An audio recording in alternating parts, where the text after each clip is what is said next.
Será que ele é seguro? Foi isso que Lúcia perguntou sobre Aslan, o leão, no livro O Leão, a Feiticeira e o Guarda-Roupa, escrito por C.S. Lewis.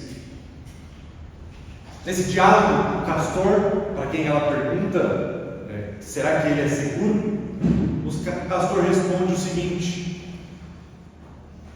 é claro que não. É claro que o leão não é seguro, mas ele é bom.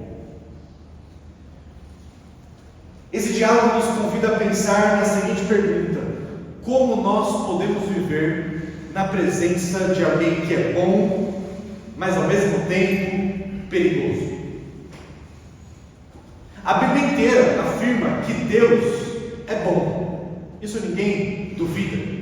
Todo mundo ouve por aí, não precisa nem vir à igreja para saber disso. Mas algo que, se você não faz parte do cristianismo, talvez você não saiba, é que esse Deus que é bom é ao mesmo tempo perigoso. E a Bíblia é repleta de textos que mostram isso. Deus é perigoso. Inclusive, a própria ideia de C.S. Lewis a escrever este livro, da Crônicas de Nárnia, e colocar o leão para representar a Deus, justamente traz essa ideia do reconhecimento de que Deus é belo, mas ao mesmo tempo perigoso.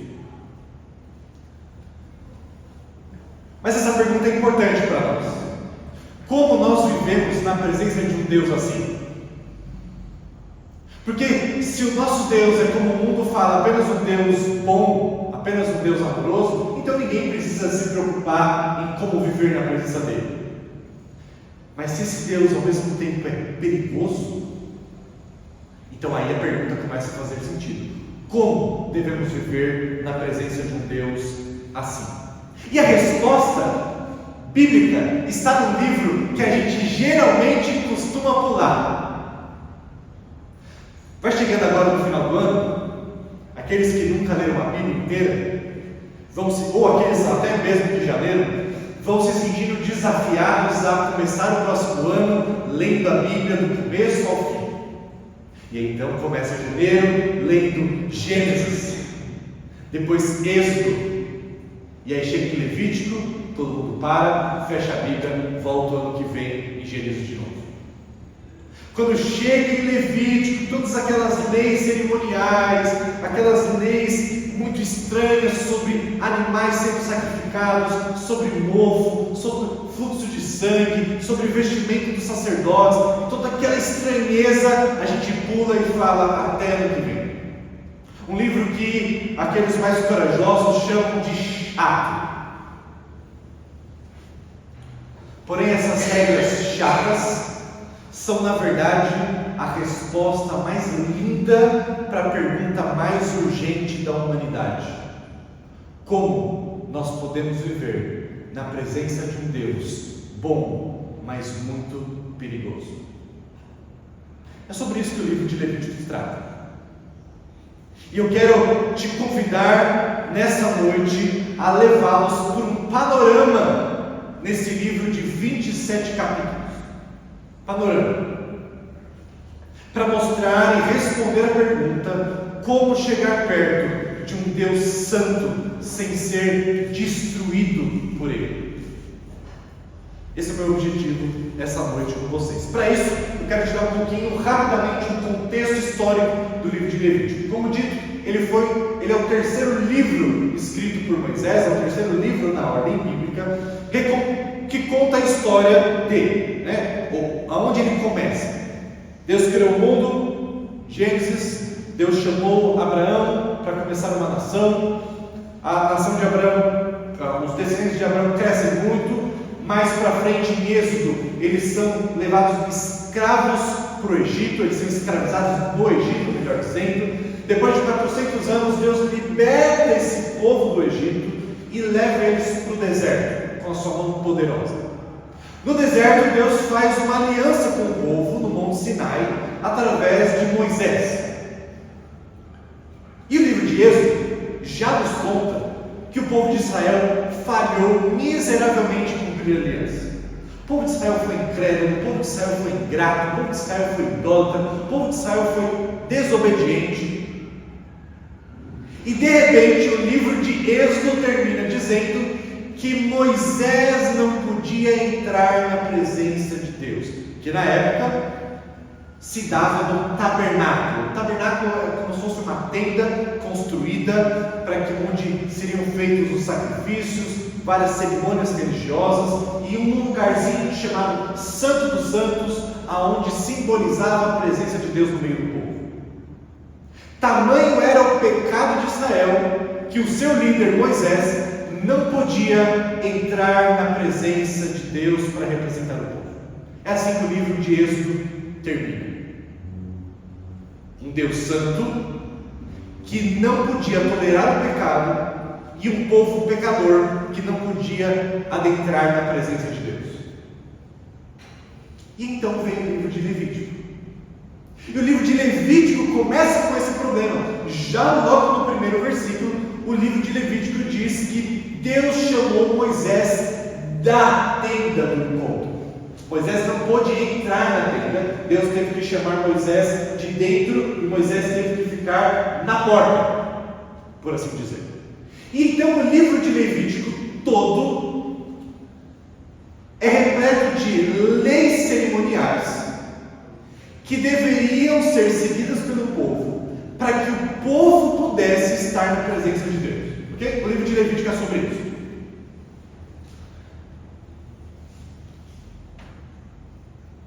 A pergunta então que eu quero responder mais uma vez é: como pode Israel, em seu pecado e egoísmo, ser reconciliado com um Deus Santo? E é sobre isso que o livro de Levítico vai nos mostrar o caminho que pessoas pecadoras podem trilhar para estar na presença santa de Deus. Para isso, eu quero convidar você a ler 2 versículos apenas, lá do capítulo 20 de Levítico, que é o resumo deste livro inteiro, dos 27 capítulos que eu mencionei. Levítico, capítulo 20, versículos 7 e 8. Eu penso que seja os 2 melhores versículos para resumir este livro. Levítico 20, versículos 7 e 8, que dizem assim na nova versão transformadora: portanto, consagrem-se e sejam santos, pois eu, o Senhor, seu Deus, eu sou o Senhor, seu Deus. Guardem meus decretos, pondo-os em prática. De novo, pois eu sou o Senhor que os santifica. 2 observações aqui antes de eu voltar para o panorama do livro. A ordem do texto é que o povo deveria ser santo. E aí eu vou precisar explicar essa palavra santo, porque na nossa compreensão cultural, atualmente, santo é sinônimo de alguém perfeito. A gente diz assim, por exemplo, quando a gente erra, né? Ninguém é santo. O que a gente está querendo dizer? Ninguém é perfeito. Todo mundo erra. Né? Então, essa é a nossa compreensão de santidade. Mas deixa eu te surpreender que, biblicamente, a palavra santo não tem a ver com a ideia de perfeccionismo, de não ter absolutamente nenhum erro. É claro que isso vai decorrer, mas originalmente e etimologicamente, a palavra santo significa separado por Deus e para Deus. Pelo menos quando o objeto, somos nós, o povo dele. Nós somos separados por Deus e para Ele. Então, santo tem menos a ver com a perfeição e mais a ver com algo que é separado por Deus e para Deus, algo que é único, algo que é tirado de toda outra massa. Ok? Isso é santo. Depois vocês vão entender a implicação disso. Então, o versículo 7 diz: sejam santos, vivam como separados por Deus. E o versículo 8 diz então que eles devem guardar os decretos, as ordenanças de Deus, colocar em prática isso, porque, de novo, Deus diz: eu sou o Senhor, e Ele vai dizer uma coisa no final do versículo 8 que é curiosa. Ele diz: eu os santifico. Agora, peraí, se você é um leitor atento, você vai se perguntar: por que no versículo 7 Santidade é um mandamento. E no versículo 8, santidade é algo que Deus faz em nós. A pergunta é: o versículo 7 enfatiza a responsabilidade humana. Quem deve buscar a santidade? Eu e você. Segue o versículo 7. Mas o versículo 8 termina dizendo que é Deus que nos santifica. Então, peraí. Se sou eu que tenho que fazer, como que Deus me santifica? E se Deus que me santifica, como sou eu que tenho que fazer? E aí está um grande segredo para você ler a Bíblia. Se você não entender esse princípio, você vai fazer muita confusão em toda a Bíblia, que é o seguinte princípio: embora na nossa cultura, responsabilidade humana é contrária à soberania divina, ou seja, se Deus é soberano e tem todas as coisas no seu controle, o ser humano não pode ser responsável. Pelo menos é como a nossa época, ou como a nossa filosofia nos ensinou. E se nós somos responsáveis pelo que fazemos, Deus não pode ter controle soberano sobre todas as coisas. As duas coisas não se encaixam. Mas na Bíblia sim. A Bíblia não tem nenhum problema em enfatizar, no mesmo versículo, no mesmo texto, de uma série de formas, as duas coisas andando juntas. Por exemplo, o versículo 7 diz: a responsabilidade de buscar a santificação é de vocês. Sim, é vocês que têm que fazer. Mas quem vai produzir isso em vocês é Deus que os santifica. A Bíblia fala isso por toda ela. No Novo Testamento, essa ideia é repetida. Quando os apóstolos, Deus falando por meio dos apóstolos, sede santos, pois eu sou santo. Mas a gente sabe que Deus envia o Espírito Santo para nos santificar. Da mesma maneira, a fé. Quem deve exercer a fé sou eu e você. Mas a Bíblia diz que quem concede a fé é o próprio Espírito. Então, soberania de Deus e responsabilidade humana são duas coisas que caminham juntas na Bíblia. Ok, deixa eu fechar o parênteses e vamos voltar para o panorama bíblico. Já que você entendeu que, em primeiro lugar, santidade tem a ver com ser separado, e você entendeu que o livro de Levítico, ele balanceia de maneira muito adequada a responsabilidade humana e soberania de Deus, então vamos para o panorama deste livro. Em primeiro lugar, para entender o livro de Levítico, eu preciso entender o conceito de santidade de Deus. Deus ser santo significa Deus é único, Deus é separado da criação. Só existem duas coisas no universo. Duas coisas: a criação e o Criador. Ok? Duas coisas.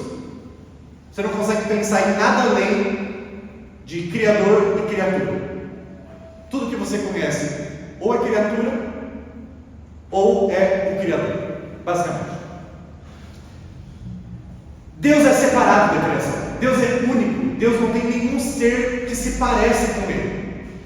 Então é isso a ideia de quando ele fala eu sou santo, ele está dizendo eu sou separado, eu sou distinto, eu sou diferente de todos os deuses de outras nações, eu sou diferente de todos os povos, eu sou diferente de tudo que vocês conhecem neste mundo. Essa é a ideia aqui. A santidade de Deus poderia ser comparada com o sol. O sol, ele é puro poder, pura beleza, mas quando alguém mortal e corruptível se aproxima desse poder puro, o que acontece? É destruído. Algum de nós olharia para o sol e diria: o sol não presta, o sol é ruim, o sol é mau. Não, ninguém faria isso, porque a nossa existência depende do sol. Se o sol acabar, a nossa existência acaba, certo? Mas, ainda que o sol seja bom e ele que nos mantenha vivos, se você se aproximar demais do sol, o que acontece com você? Você é destruído. Então, o mesmo sol que nos mantém existindo é o mesmo sol que é perigoso o suficiente que, se nós nos aproximarmos dele, nós morremos. Essa é a ideia de Deus. Deixa eu usar uma outra ilustração. C.S. Lewis, eu comecei falando do livro dele, a Crônica de Nárnia. Agora um amigo dele escreveu um outro livro, Tolkien, escreveu O Senhor dos Anéis. E lá nesse livro, em algum momento tem uma comitiva que está numa missão perigosa, e essa comitiva tem que passar por meio de uma floresta onde elfos moravam, e era uma floresta muito perigosa, chamada floresta de Lothlórien.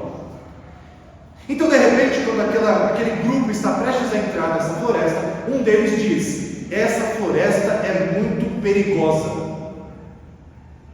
E aí, então, um companheiro de jornada responde: perigosa deveras, bela e perigosa, mas só deve temê-la aquele que for mau ou quem trouxer o mal consigo. A floresta é bela, e só deve temer o perigo dela aquele que carregar o mal consigo. Deus é belo e perigoso, o livro de Levítico nos diz. E só deve temer entrar na presença dele todos aqueles que carregam o mal consigo. Esse é o problema. Eu e você somos maus. O povo de Israel era mau. Nós temos pecado. E se nós tentarmos nos aproximar muito daquele que é a fonte da vida, nós seremos destruídos. É isso que o livro de Levítico trata. E para lidar com esse problema, essa problemática, o livro de Levítico apresenta 3 soluções. Preste atenção. E para isso eu vou pedir ajuda aqui no slide. O livro de Levítico ele funciona de uma maneira que a gente chama quiástica.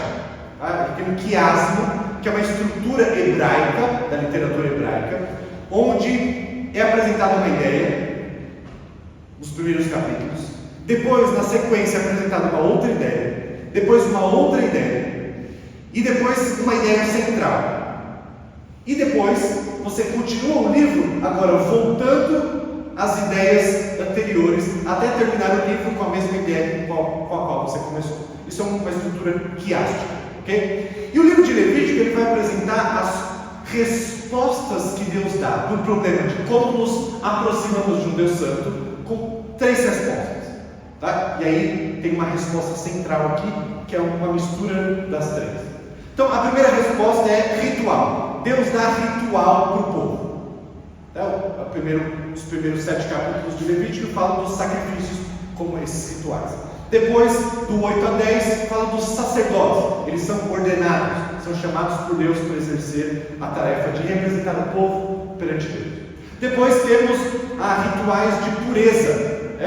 Envolve toda uma questão de rituais que eu já vou explicar daqui a pouco. E então tem o 16 e 17, que é o centro do livro de Levítico.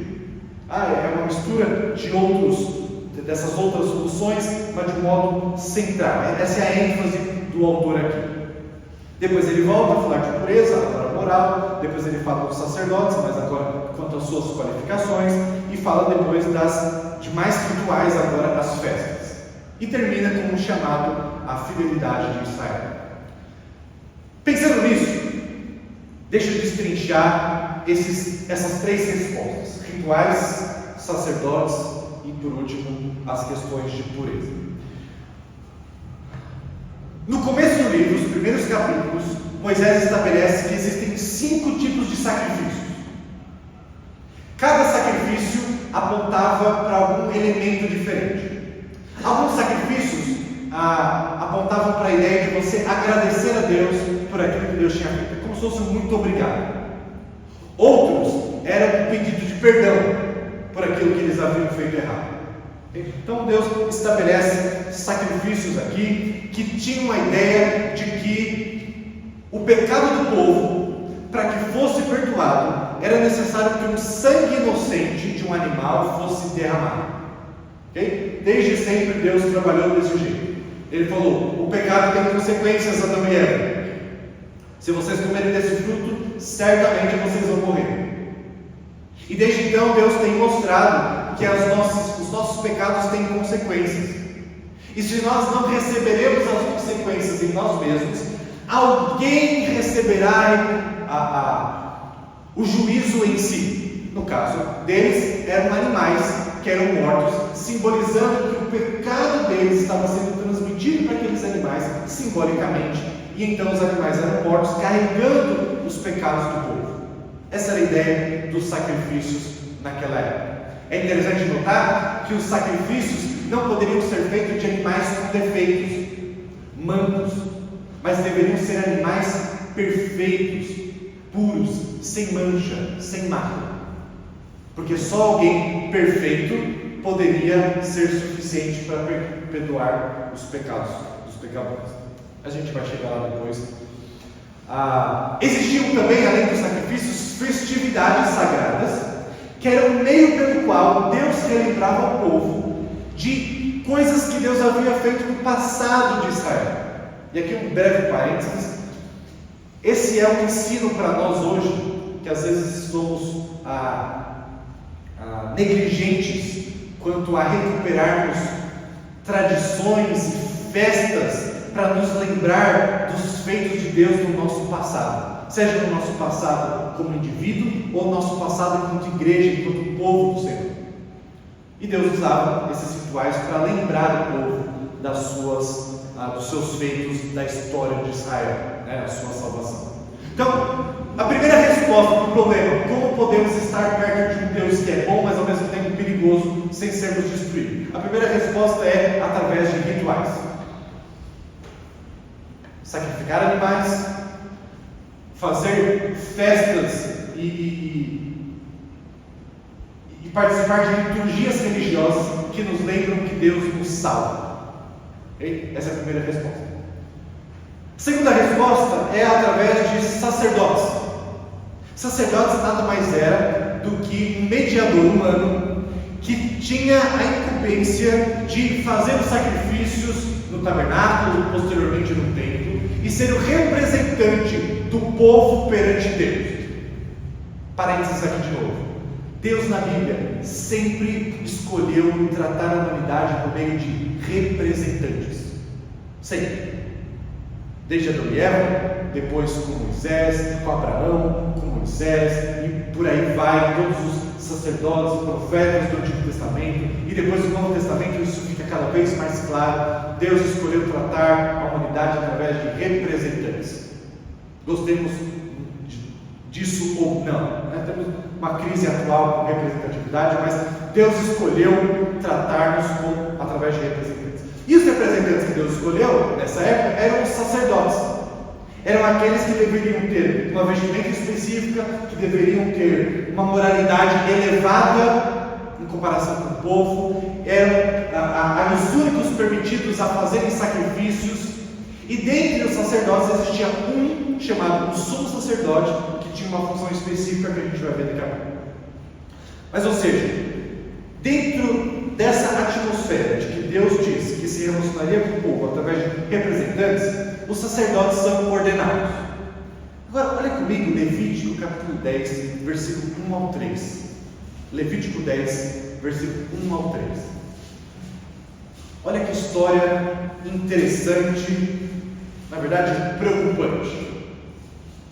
Levítico 10, 1 ao 3 diz assim: Nadab e Abiú, filhos de Arão, que foram ordenados sacerdotes por Deus, colocaram brasas em seus incensários e as salpicaram com incenso.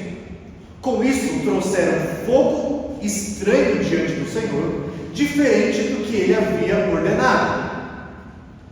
Por isso, fogo saiu da presença do Senhor e os devorou, e eles morreram diante do Senhor. Percebe aqui como a presença de Deus é perigosa? A gente poderia alegar: mas Senhor, eles estavam tentando te obedecer, eles estavam indo lá fazer o serviço religioso. Mas não foi como Deus mandou. Deus é belo, Deus é bom, mas a sua presença é perigosa. Quando não há obediência da nossa parte, é perigoso. E isso o livro de Levítico está mostrando. E aí o versículo 3, olha que interessante. Então Moisés disse a Arão: foi isso que o Senhor declarou: mostrarei a minha santidade entre aqueles que se aproximarem de mim. Mostrarei minha glória diante de todo o povo. Deus está mostrando: eu sou único, eu sou separado. Eu vou mostrar para o povo que a minha presença é perigosa.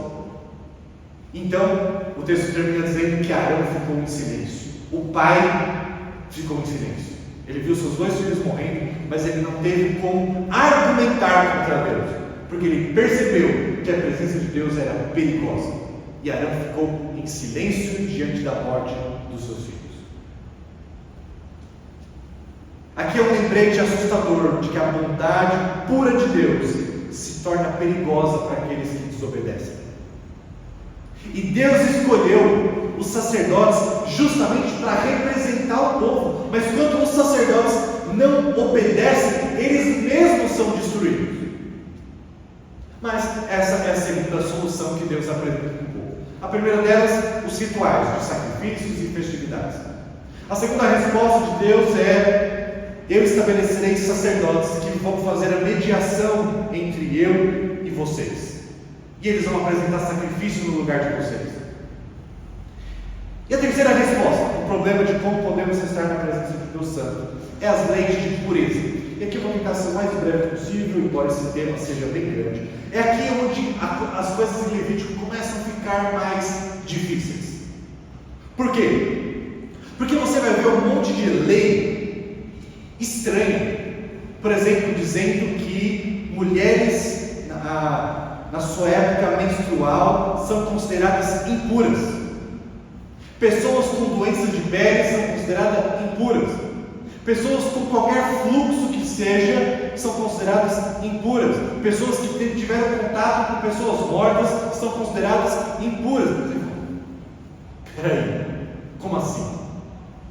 Porque a gente tem uma ideia de que impureza, no uso de Levítico, tem a ver com pecado, mas não é. Você poderia ser impuro e ao mesmo tempo não ter nenhum pecado. Impureza só se tornava pecado quando você, no estado de impureza, sem os devidos rituais e sem o devido tempo, você entrava onde simbolizava a presença de Deus no meio do povo. Aí era o problema. Uma mulher não tem absolutamente culpa nenhuma de ter menstruação, ou homens de ter problemas de pele, ou qualquer coisa dessa natureza. Mas, quando você negligenciava as leis sobre pureza e entrava na presença de Deus assim, agora você era tornado culpado. O que Deus queria com essas leis de pureza? Deus queria o seguinte: em primeiro lugar, Ele queria mostrar que a impureza, embora fosse temporária e ela pudesse ser tratada através de rituais específicos, ela estava ligada à mortalidade. Tocar em fluidos corporais, doenças de pele, cadáveres, são o oposto da vida que Deus representa. Então, toda vez que você tinha contato com a morte e entrava na presença de Deus, você se tornava culpado daquilo. Que você tinha que lembrar que não se entra de qualquer jeito na presença de Deus. Na presença da vida, você não pode carregar morte lá para dentro.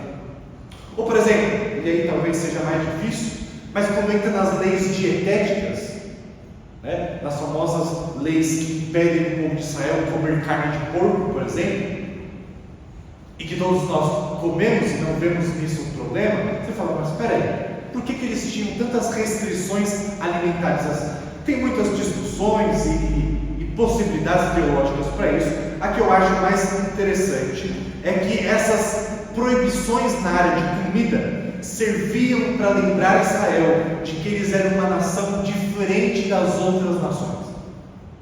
Deus estabeleceu regras alimentares para o povo de Israel para lembrar que Israel era separado por Deus, ou seja, santo, e que essa separação e essa santidade envolvia todos os aspectos da vida de Israel até a alimentação.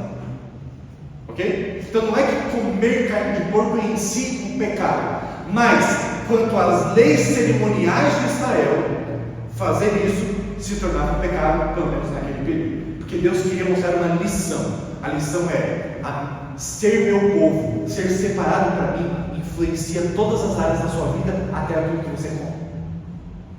Vocês precisam ser distintos de todos os povos ao redor, sobretudo dos cananeus. Bom, tinha somado a essa pureza aí mais cerimonial, tinha uma pureza moral. Israel deveria ter uma ética sexual muito elevada. O livro de Levítico trata sobre isso. Israel deveria ter uma justiça social muito elevada, diferente dos outros povos. Israel deveria ter uma misericórdia com os pobres de Israel Israel muito elevada. Por que Deus estabelece esse padrão moral? Para dizer: vocês são diferentes dos outros povos. A maneira como vocês vão olhar para os pobres, a maneira como vocês vão olhar para o sexo, a maneira como vocês vão olhar para a justiça é totalmente diferente. Portanto, essa é a terceira resposta. Se você quer estar na presença de um Deus que é perigoso, ao mesmo tempo bom, você precisa ter uma pureza. E aí, então vem o centro do livro de Levítico, que é aquilo que é conhecido para os judeus como Yom Kippur, ou o dia da expiação. Nesse dia o que acontece é que o sumo sacerdote, uma vez por ano, ele entra num lugar chamado Santo dos Santos para apresentar um sacrifício diante de Deus. E aí existem dois aspectos desse dia. O primeiro aspecto é que um bode deveria ser sacrificado e o sangue escorrido desse animal morto simbolizava que Deus estava cobrindo os pecados de Israel. E existia um segundo bode menos conhecido, que era o chamado bode expiatório. O sumo sacerdote colocava as mãos sobre esse bode, confessava os pecados de Israel sobre esse bode, como se ele estivesse transferindo os pecados para ele, e ele expulsava esse animal do deserto. Então esse animal ia embora e ninguém nunca mais via, simbolizando que algum inocente precisava levar os pecados de Israel para fora, precisava absorver e levar para fora de Israel. Então era esse simbolismo que esse dia representava. Esse ritual poderoso garantia para Israel que, apesar da corrupção que eles tinham, existia um caminho que era simbolizado por esses dois animais. Um era morto e o outro expulso para o deserto. Agora, a pergunta que talvez esteja na cabeça de muitos neste momento: por que a gente não faz mais isso? Se está na Bíblia,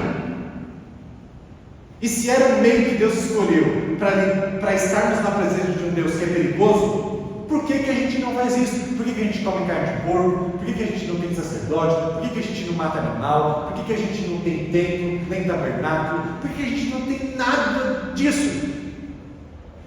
Será que deveríamos obedecer a ele? E agora eu quero te mostrar que Levítico, com a sua complexidade de sacrifícios e sacerdotes, na verdade está apontando para uma dura realidade: nenhum de nós pode cumprir todas as regras de Levítico. O Antigo Testamento todo mostra isso. Ninguém nunca cumpriu tudo que Levítico diz que é para fazer. É impossível. Ninguém consegue. Portanto, Levítico aponta para uma necessidade de algo ainda não visto. Quando você vai chegar no Novo Testamento agora, existe um livro chamado Hebreus. E esse livro nada mais é do que uma releitura do livro de Levítico. E o autor de Hebreus vai dizer que tudo o que está contido no livro de Levítico é uma sombra que apontava para a realidade de Jesus Cristo. E o autor de Hebreus diz que Jesus Cristo é o cumprimento radical de todas as soluções propostas no livro de Levítico. E me acompanha aqui, tá bom? Preste muita atenção no que eu vou dizer. Jesus é, por exemplo, lembra da primeira resposta que Deus dá para Israel no livro de Levítico? Os sacrifícios, os rituais. Jesus é o sacrifício perfeito. Todos aqueles animais, todo aquele sangue, tudo aquilo apontava para o sacrifício de Jesus. Eles esperavam um dia alguém vai oferecer um sacrifício que vai resolver o nosso problema de uma vez por todas. E esse sacrifício Jesus realiza quando na cruz ele diz: está pago, está consumado. Eu estou oferecendo um sacrifício para todos sempre, para perdoar todos os pecados. Jesus é o sacrifício perfeito. Mas qual é a segunda resposta para o problema? Somos sacerdotes, ou os sacerdotes. E o autor de Hebreus vai dizer que Jesus é o único mediador entre Deus e os homens e é o sumo sacerdote perfeito. Porque os sacerdotes, eles não eram totalmente perfeitos, então eles não poderiam fazer esse papel adequado, e eles precisavam todo ano fazer o mesmo sacrifício. Mas Jesus é o sumo sacerdote perfeito, sem mancha, sem mácula, o sacrifício absolutamente perfeito, e ele faz isso de uma vez por todas, e portanto se torna o nosso sumo sacerdote, que pode se compadecer, ter compaixão de nós, porque ele sabe o que é ser humano. Mas tem a questão do tabernáculo, né? Tem a questão do templo. E Jesus é também o verdadeiro templo. Quando Jesus estava neste mundo, ele diz: eu sou o lugar da habitação de Deus, eu sou o templo que vai ser destruído e reconstruído após 3 dias, a ressurreição. Jesus é o nosso templo. Jesus, na linguagem que o apóstolo João usa, ele tabernaculou conosco. A ideia de tabernacular é fazer uma tenda entre nós. Deus, através de Jesus, veio habitar no meio do seu povo. Deus não habitava no meio do seu povo há muito tempo, porque o povo não tinha condição de estar perto de Deus. Mas agora, através de Jesus, Deus veio tabernacular, Deus veio habitar no meio do seu povo. Deus voltou a habitar entre nós em carne e osso agora, não mais em templo, não mais através do tabernáculo, mas através de Jesus. Agora, preste atenção nisso. Imagine comigo como que foi para os cristãos do primeiro século, quando eles começaram a entender essas verdades que eu acabei de dizer para vocês. Irmãos, isso era revolucionário. Não existia nada no planeta sequer parecido com isso. E eu fico imaginando a seguinte cena: imagina um pagão chegando para um cristão ali no primeiro século, dizendo assim para ele: olha, cristão, eu ouvi falar que vocês são seguidores de Jesus, tá? Uma religião nova aí no pedaço, mas eu não conheço muito, dá uma ajudada aqui. Desculpa a ignorância, mas onde é o templo de vocês? Todas as religiões têm templos. Onde é o templo de vocês? E o cristão olharia para ele e falou assim: então, é que a gente não tem templo. Que? É que Jesus é o nosso templo. Aí o pagão olharia para ele e falou assim: não tem templo? Então, aonde que os sacerdotes de vocês trabalham? Aí o cristão olharia para ele e falou assim: então, é que a gente também não tem sacerdote. Na verdade, o nosso único sacerdote é também Jesus. Aí o pagão olharia e falou assim: peraí, não tem templo, não tem sacerdote, então quem faz os sacrifícios? Aí o cristão olhou para ele e falou assim: então, é que a gente também não tem sacrifício, e Jesus é o nosso sacrifício. Jesus é o templo, Jesus é o sacerdote, Jesus é o sacrifício, mas que raio de religião minimalista é essa? O minimalismo está famoso hoje, mas na época não era. Quanto mais complexo uma religião, quanto mais deuses, quanto mais cerimônias, quanto mais coisas, melhor. E de repente tem o cristianismo que fala que Deus é o templo, que Jesus é o templo, Jesus é o sacerdote, Jesus é o sacrifício, tudo é ligado nele. Não é uma religião pomposa, não é uma religião cheia de construções gigantescas, de parafernália litúrgica, de rituais específicos, nada disso. Um movimento todo centrado em uma única pessoa, Jesus. E só. Eu fico imaginando o pagão dizendo: é só isso. E o cristão respondendo: não, é tudo isso. Levítico nos mostra que toda tentativa humana de resolver o problema do pecado era temporária, incompleta, mas apontava para aquele que resolveu de uma vez por todas tudo isso, Jesus Cristo. E a fé cristã, irmãos, é tão revolucionária, porque nós não precisamos de templos físicos, nós não precisamos de sacerdotes mediadores, nós não precisamos de sacrifício de animais, porque Jesus é tudo isso. Mas eu preciso falar, depois de dizer que o livro de Levítico não se aplica para nós enquanto regra, porque Jesus é o cumprimento de todo ele, então que raio serve o livro de Levítico para a gente hoje? Qual é a aplicação para mim e para a sua vida? E aí o negócio fica interessante. Você não precisa cumprir as regras de Levítico. Bom, então não jogue todas as carnes de porco da sua geladeira no lixo, tá? E outras coisas mais estranhas que acontecem no livro de Levítico, porque Cristo é o cumprimento de tudo isso. Não porque o livro de Levítico estava errado, mas porque o livro de Levítico cumpriu o seu papel. Ele apontou perfeitamente para tudo aquilo que Jesus representa. O sumo sacerdote perfeito, o sacrifício sem mancha, o lugar da habitação de Deus no meio do povo, tudo isso foi representado. Mas a grande lição do livro de Levítico ainda é verdadeira para nós. Deus é santo e Ele quer que nós sejamos santos. Isso valia para eles, isso vale para nós. Agora, santidade não é perfeccionismo. Santidade não é tentar ser muito bom.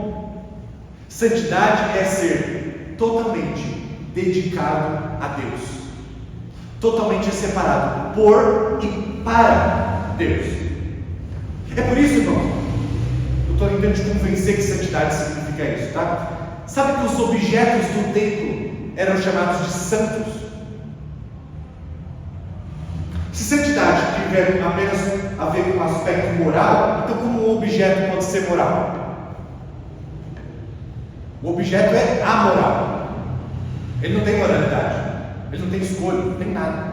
É um objeto. Mas o objeto era chamado de santo. Porque ser santo não tem a ver com perfeição moral, tem a ver com ser separado para Deus. E da mesma maneira que o objeto deveria servir para o uso dos cultos, das cerimônias religiosas, da mesma maneira eu e você somos pessoas que foram separadas para o uso exclusivo de Deus. Um candelabro santo significava que ele só poderia ser usado para o uso divino. Quando nós somos santos, significa que nós só deveríamos ser usados para o uso divino.